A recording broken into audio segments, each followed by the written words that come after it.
Bonjour et bienvenue dans l'émission Parole de femmes. Cette semaine, nous vous encourageons, mesdames, particulièrement celles qui passent par des moments difficiles, par des épreuves. Et nous sommes avec le pasteur Hélène Ngoy. Bonjour, pasteur. Bonjour, Annabelle. Bonjour. Bonjour. On est très heureuse de pouvoir vous recevoir et de pouvoir encourager les femmes toutes ensemble cette semaine sur ce plateau. Parce qu'il y a des moments où la vie est plus difficile et quelquefois ça dure longtemps. Comme vous l'avez dit hier, pendant 15 ans, vous avez espéré, vous avez cru pour un enfant et Dieu vous a donné cet enfant.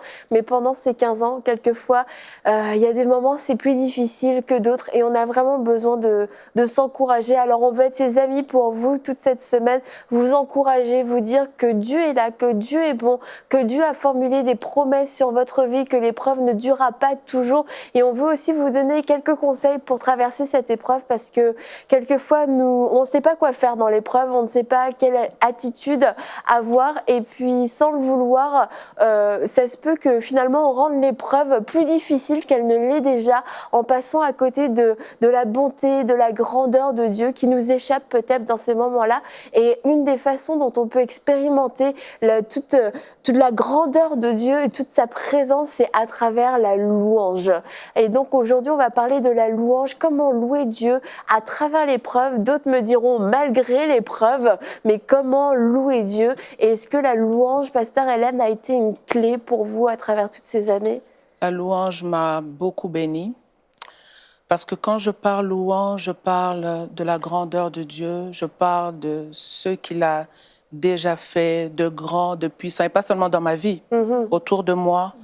On peut bien voir la grandeur de Dieu, on peut voir la manifestation de sa bonté auprès des hommes et dans ma vie aussi de toute façon, mais ce qu'il a déjà fait, ce qu'il fait. Et louer Dieu, c'est aussi par rapport à ce qu'il va faire. Comme on est en train de parler de l'épreuve, l'épreuve n'est pas ma situation permanente. L'épreuve, c'est une situation par laquelle je suis en train de passer, mais je peux déjà louer Dieu pour ce qui va arriver. Et la Bible me dit que notre Dieu est digne de louange. Et il est digne de louange en tout temps, en toutes circonstances. C'est ainsi que louer Dieu, au fait, ça doit être notre vie. Et pendant ces temps d'épreuve, comme on le dit si bien, c'est que prendre le temps de voir Dieu dans sa grandeur, ça m'a beaucoup encouragé, beaucoup fortifié. Parce que vous êtes tellement fatigué par la situation, par les questions, par le regard des autres, vous vous posez la question, mais qu'est-ce que vous n'avez pas fait hier que vous pourrez faire aujourd'hui pour que la situation change? Mais directement, vous passez dans ces moments-là et vous sentez la force venir au-devant de vous. En fait, Dieu vient et vous accompagne dans cette situation et vous êtes vraiment fortifiés. Et je pense à toi, Nadine. Tu avais été absente pendant quelques semaines, mois même en fait, parce que tu t'étais blessée au pied. Et en fait, tu t'es dit, je ne vais pas me faire voler, déjà que je me suis fait mal, mais je ne me ferai sûrement pas voler ce temps de convalescence que tu as eu à la maison. Tu as passé des super moments à louer Dieu. Vraiment, parce que tu sais, justement, quand tu vis quelque chose de difficile, en fait, moi, j'ai glissé tout bêtement et je me suis fracturé mes 2 os quand même assez importants. J'ai dû être opérée 2 fois et c'était vraiment difficile. C'était inattendu, en fait, comme épreuve aussi. Mais vraiment, pendant tout ce temps-là, j'étais consciente de l'importance de garder mes pensées et de les garder vraiment tournées vers Dieu. C'est ça, parce que tu as été complètement immobilisée. Tu ne pouvais plus marcher, tu ne pouvais plus sortir chez toi, tu devais rester... J'étais immobilisée pendant plusieurs semaines, vraiment, où mes mouvements étaient très, très, très limités. C'était vraiment du basique. On m'amenait tout sur mon lit et tout ça. Et vraiment, c'était difficile, mais j'avais vraiment à cœur tout de suite la pensée que je voulais garder la présence de Dieu avec moi. Je voulais me garder connectée à Dieu. Je voulais garder mon regard fixé sur Dieu. Et donc, j'écoutais énormément d'enseignements, énormément de louanges. J'écoutais des chants qui me fortifiaient et qui a fait, en fait, quand le langage même de défaite allait sortir, vraiment, c'était ces chants-là qui nourrissaient même ma bouche, même ma parole, tu vois. Parce qu'après ça, il y a les rendez-vous et l'ennemi, s'il sait qu'il t'a déjà donné un premier coup, il veut continuer à t'harceler. Des fois, ça va être par la parole d'un médecin qui va te donner un diagnostic encore plus lent et tout ça. Mais vraiment, je contrecarrais tout ça. Et je me rappelle un moment donné où, pendant plusieurs semaines, je n'étais pas là à l'église. Et j'avais soif. Je me disais, oh, les gens à l'église, ils sont tellement bien, ils sont ensemble, il y a l'équipe de louanges, il y a tout ça. Ça me manquait. juste cette présence, en fait. Et j'étais dans mon salon et j'ai mis YouTube et je te dis, j'ai vraiment senti Dieu est venu me visiter. Et je sentais dans mon cœur que Dieu me disait, t'as pas besoin de te déplacer, tiens, je suis là, tu vois. Et ça m'a fait du bien, ça m'a fait... Il faut quand même aller à l'église, hein, d'accord. Oui, oui. Bon. Vas-y, continue. On comprend ce qu'on est en train de dire en ce moment-là. Tu vois, c'est que ça m'a vraiment fait du bien, ça m'a vraiment relevé. Vraiment, j'encourage les gens à faire cela, à écouter Hosanna ou des chants. Il y a vraiment des chants qui sont des chants qui vous portent, en fait, et qui vous conduisent à travers ces temps difficiles aussi. Ouais, quand vous chantez Dieu Tout-Puissant, que tu es grand, il est grand. Amen. Et la définition de la grandeur de Dieu ne se fait pas par rapport à ta situation. Ça, c'est vrai. Parce que sinon, ce serait aujourd'hui, il est grand, et puis le jour d'après, il redevient petit. Non, il est grand en tout temps, en toutes circonstances. Il est digne de louange, il est le Dieu au-dessus de tous les dieux. Mais quelque part, je crois aussi que ça doit être une vie, en fait. Ça doit être une vie. Et quand c'est une vie que vous entretenez au jour le jour, je ne veux pas dire que ça devient plus facile de louer, mais vous êtes déjà disposé à la louange. Vous êtes disposé à lui rendre la grandeur et la toute-puissance qu'il mérite. Et là, je pense que c'est possible. Oui. Une des façons aussi par rapport à la louange, c'est de compter les bienfaits de Dieu. Ça aide vraiment de voir les situations dans lesquelles Dieu nous a sortis en fait dans le passé. Parce que parfois, quand on a une épreuve, la situation est tellement présente qu'on peut oublier que Dieu a déjà eu à faire de grandes choses dans notre vie. Et vraiment, c'est aller chercher vraiment dans son histoire, là où Dieu a agi, et commencer à exalter la grandeur de Dieu. Si Dieu ne vous a pas abandonné, alors que vous passiez par cette vallée de l'ombre de la mort dans le passé, ce n'est pas dans celle-là qu'il vous abandonnera, et comprendre que Dieu il ne vous abandonnera jamais en fait. Et ça aide beaucoup parce que ça aide à exalter Dieu. Moi, ça m'est déjà arrivé comme ça, de juste repenser à mon enfance, des choses que Dieu a fait dans ma vie, mais j'étais tellement contente. Je dis, mais Seigneur, ça tu l'as fait, ça tu l'as fait. Donc, je ne comprends pas pourquoi tu es mon Père, je ne comprends pas pourquoi aujourd'hui tu ne le feras pas dans ma vie en fait. Et dès l'instant où on se met dans cette attitude, vraiment il y a quelque chose qui se passe au-dedans. Je saurais pas comment expliquer ça là maintenant, mais on gagne. Vraiment notre esprit se fortifie en fait. Et ça déteint en fait sur sur notre façon de parler, parce que quand tu dis à Dieu, Seigneur, tu as déjà eu à faire de grandes choses dans ma vie dans le passé, aujourd'hui tu le feras encore, je le sais. Quand l'ennemi vient, comme Nadine parlait des pensées tout à l'heure, quand le diagnostic vient pour te rappeler qu'en fait, il ne te reste plus que quelques jours à vivre, mais là, tu sais que Dieu a déjà eu à avoir des interventions dans ma vie et il interviendra encore. Et ça permet de déclarer des choses ça permet de déclarer l'intervention de Dieu, en fait, plus que ce qui a été dit dans la situation dans laquelle on est. Ça permet de voir Dieu plutôt que de voir la situation. Et comme Pasteur Hélène l'a dit aussi, la grandeur de Dieu n'est pas déterminée par notre situation. Donc, ça permet d'exalter Dieu encore et de le mettre vraiment au-dessus de la situation et de ramener la situation, en fait, à sa place. Et la place de la situation, mais c'est en dessous et largement inférieur en dessous de Dieu, en fait. Ça te permet de ramener la situation à l'endroit où elle doit être et d'exalter Dieu qui a cette puissance.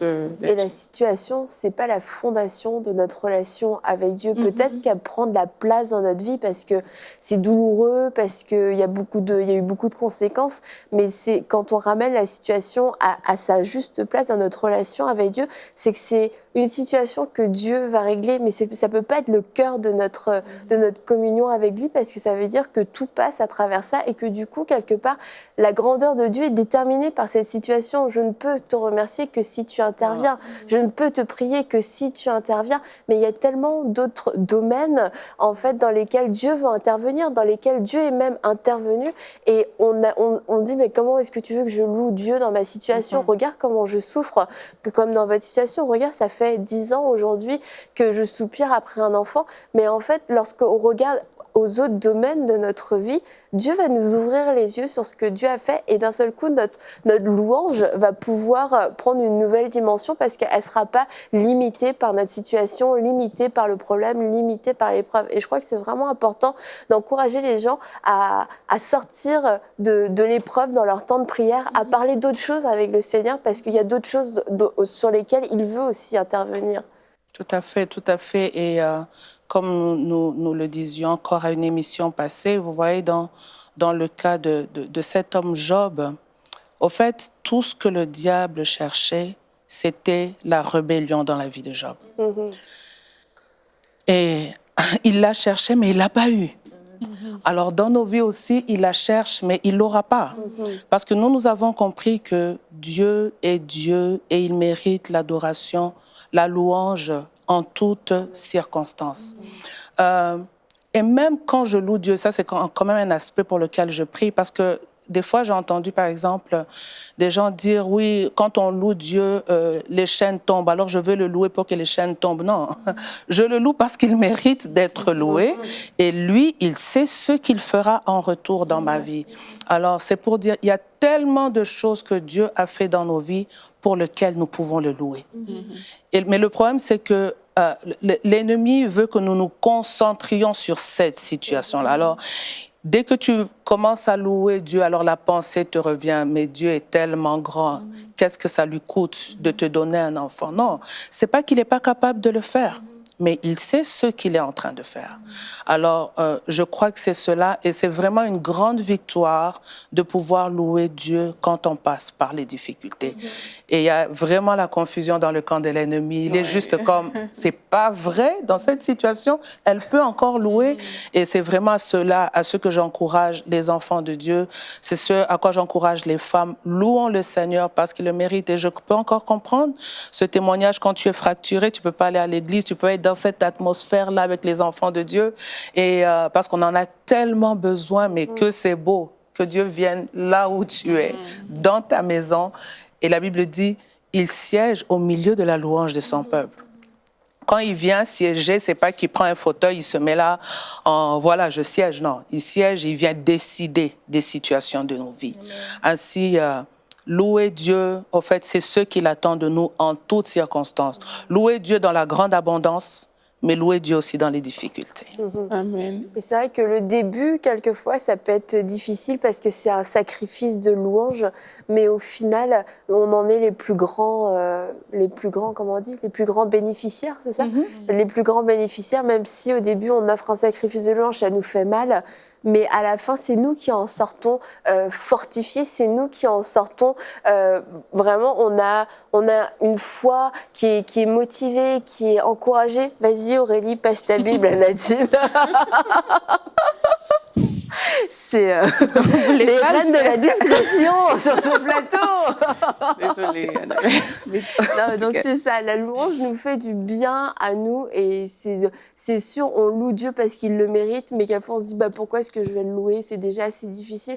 Mais franchement, fais-toi du bien, tu vas louer, fais-toi du bien, mais de garder en tête qu'on ne loue pas Dieu parce que les chaînes vont tomber, mais aussi de façon désintéressée parce que ce serait comme aller voir, je sais pas moi, un grand-oncle, un oncle, et on a juste en tête qu'on va toucher l'héritage à un moment donné, voilà. Mais c'est de développer cet amour, cette intimité avec Dieu, et encore une fois, au-delà de l'épreuve, en sortant des pourquoi, des quand et des comment, juste lui dire je t'aime, c'est tout. Voilà, et puis, quand tu parles, Annabelle, j'ai ce verset où Pierre a dit à Jésus, mais à qui irions-nous en fait?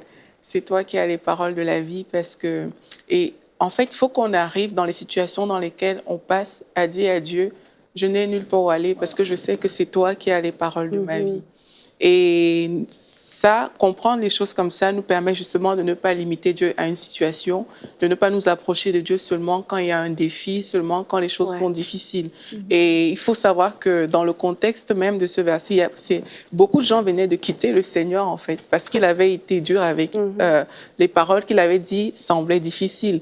Et pour Pierre, tous les disciples qui étaient là avaient reçu les mêmes paroles en fait.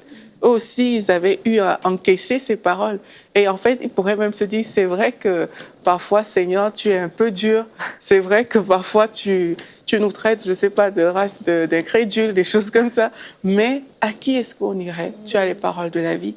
Et c'est l'attitude qu'on doit avoir. C'est vrai que voici une situation dans laquelle je suis. C'est vrai que ça vient vraiment me perturber dans mon style de vie, dans ma façon de fonctionner.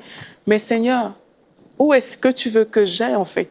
C'est toi qui as les paroles de ma vie, c'est toi qui détiens ma vie entre tes mains. Ce n'est pas une situation qui décide de comment je me gère avec toi. C'est juste que toi, tu es ma vie en fait.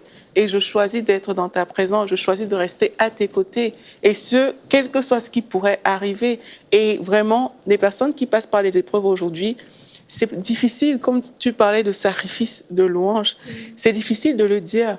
Mais si vraiment, dans notre cœur, on peut se placer devant Dieu aujourd'hui, alors qu'on écoute cette émission, et lui dire, Seigneur, tu as les paroles de ma vie, que ma situation change, qu'elle ne change pas, je choisis de m'accrocher à toi parce que je ne veux pas te limiter à cette situation. Que tu me bénisses, que tu ne me bénisses pas, je te choisis toi parce que c'est toi que je veux d'abord. Avant de vouloir sortir de cette situation, c'est d'abord toi que je veux. Et Dieu est tellement bon. Et je sais que de fait, quand on est avec Dieu, de fait, on est béni. De fait, on a parlé de la bonté de Dieu. De fait, là où il y avait des problèmes, les problèmes se résolvent parce qu'on est tout simplement enfant de Dieu. Mais aller vers Dieu en sachant que tu es mon Dieu, tu as les paroles de ma vie. Mais aussi, vous savez, dans ma position à moi en tant que pasteur, servant de Dieu, vous ne savez pas combien de personnes aussi vous encourageaient. Je me rappelle, quand j'ai eu ma fille, il y a une jeune dame de l'église qui est venue à la maison pour me voir et pour se réjouir avec moi. Et alors, elle me dit, mais maman Hélène, tu sais pas combien chaque fois que je venais à l'église, j'avais des problèmes, j'avais vraiment pas envie de louer, j'avais vraiment envie de rien faire.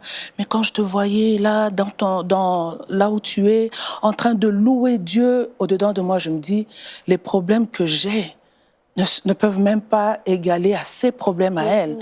Mais dans cette situation, elle peut encore lever la voix, élever Dieu, c'est que moi aussi je dois le faire. Alors elle dit, j'arrive fatiguée, je te regarde, c'est-à-dire que nos vies sont ainsi un message quelque part.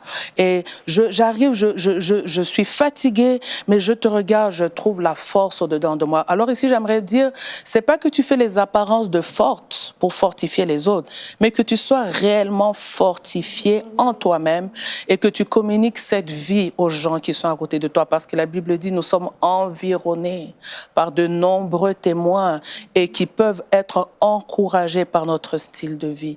Je crois qu'il est possible de louer Dieu, mais sincèrement et de tout son cœur, malgré les situations difficiles. Et c'est vraiment une expérience à faire et c'est une expérience qui bénit, au fait. Yeah. Amen.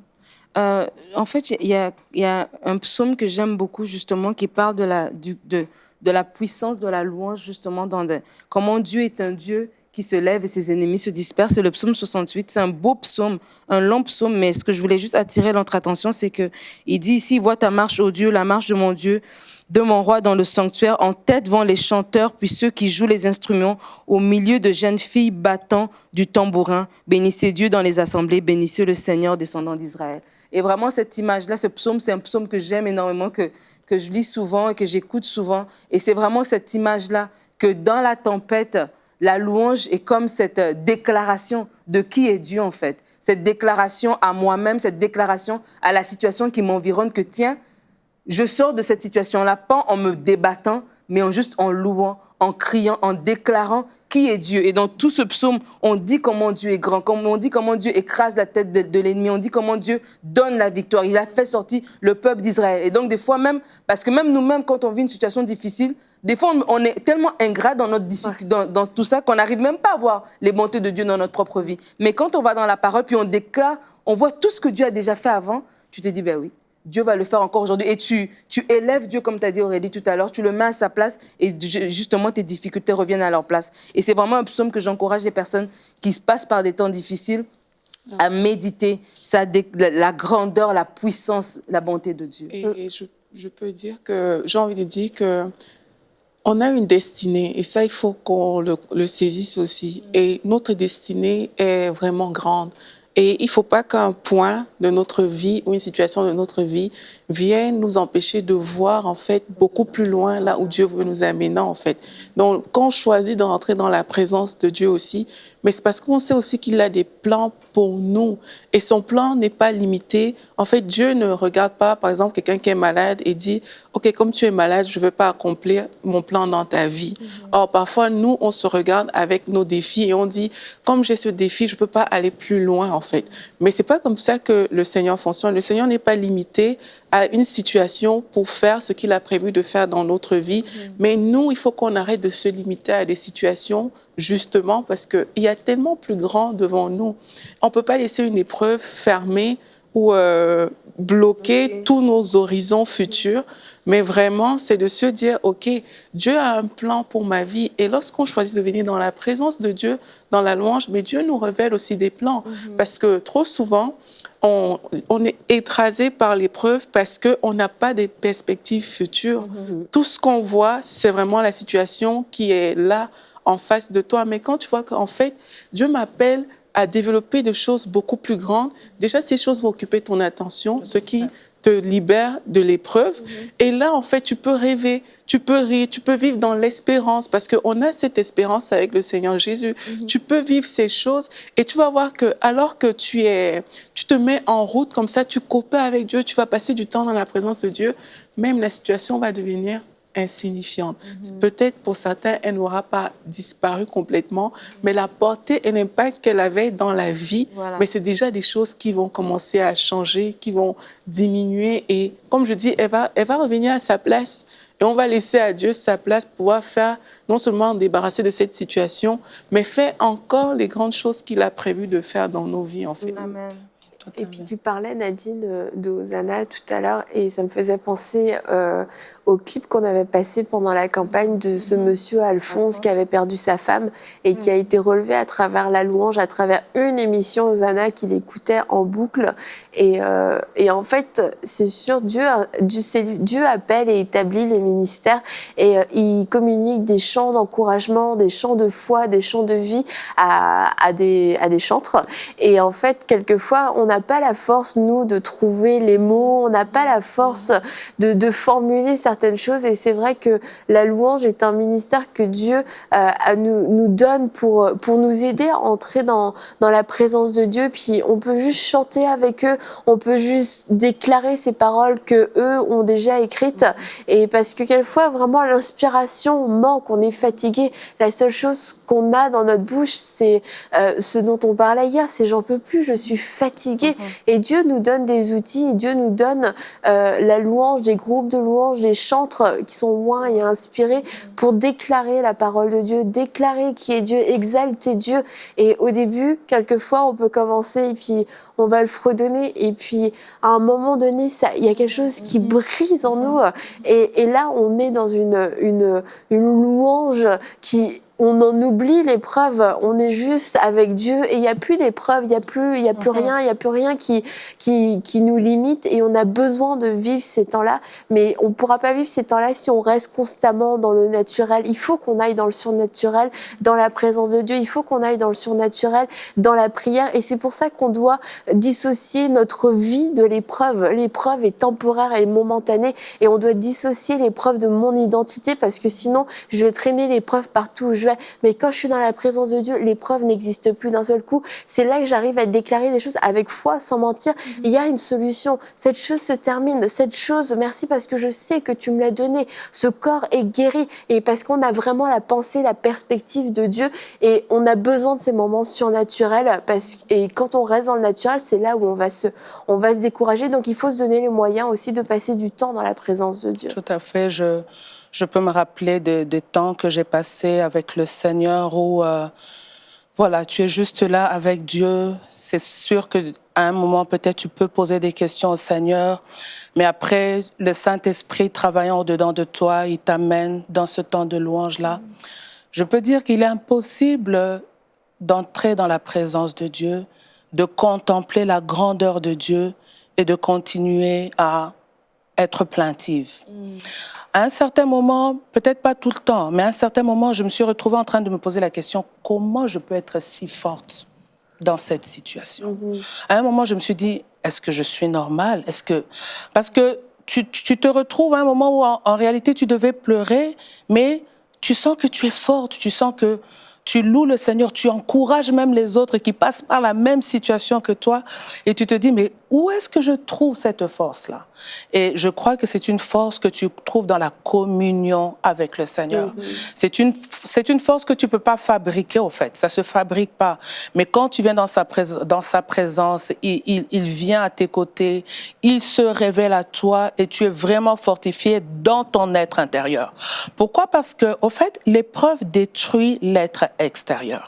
L'épreuve, elle affecte nos sentiments, elle affecte notre corps. Et c'est ainsi que quand tu regardes à ton corps, peut-être, tu as les sentiments qui te poussent peut-être aux pleurs, mais ton être intérieur est toujours renouvelé. Maintenant, ça dépend de ce à quoi tu es en contact. Si tu es en contact avec des personnes qui te découragent et qui te disent « Regarde à toi-même, les années sont en train de passer », certainement que tu seras dans les pleurs. Mais quand bien même ton être extérieur voilà quoi, il est en train de se détruire, mais quand au-dedans de toi, tu es dans la présence de Dieu, tu sens la paix de Dieu, tu sens cette parole du Seigneur qui te dit « Je suis avec toi, je ne t'abandonnerai pas, je travaillerai en ta faveur », tu sors dans la joie. Et les gens se disent, mais elle n'a pas compris qu'elle n'a pas encore d'enfant. Je le sais, mais je ne peux pas juste fier ma vie à ce fait de ne pas avoir les enfants. Alors, ici, mon invitation aux bien-aimés, c'est plus permettez à ce que votre être intérieur soit fortifié. Et cela, c'est dans votre communion avec le Seigneur. Passez le temps, tu ne peux pas être dans les situations difficiles, dans l'épreuve, passer tes journées dans les malls, passer tes journées à regarder, je sais quoi, c'est pas mauvais, tu peux regarder la télé et tout, mais à un moment, tu as besoin d'être en contact avec ce qui va te fortifier. Et c'est ce qui va te permettre d'être forte, même dans les difficultés. C'est ce qui va te permettre de parler aux autres, de les encourager. Ils se disent, mais elle passe par la même situation que moi. Oui, nous avons la même situation, mais nous pouvons réagir différemment à cause de ce que nous recevons. Et ce que je reçois, qui peut me fortifier ainsi, je ne peux pas le recevoir d'un homme, je le reçois de Dieu. Et là, c'est dans les temps que je passe avec le Seigneur, dans sa présence. Tout à fait. Finalement, on va continuer sur notre sujet, vous en avez rapidement parlé, mais comment on peut même aller plus loin, comment devenir et rester une source de bénédiction pour les autres, comment continuer de servir le Seigneur alors que nous-mêmes, nous sommes dans l'épreuve, et vous l'avez expérimenté parce que vous étiez et vous êtes pasteur, servant de Dieu, et il a fallu que vous continuiez, en tout cas c'est le choix que vous avez fait. Donc demain, vous pourrez nous en parler dans Parole de Femme. Alors, à demain pour une prochaine émission. À demain.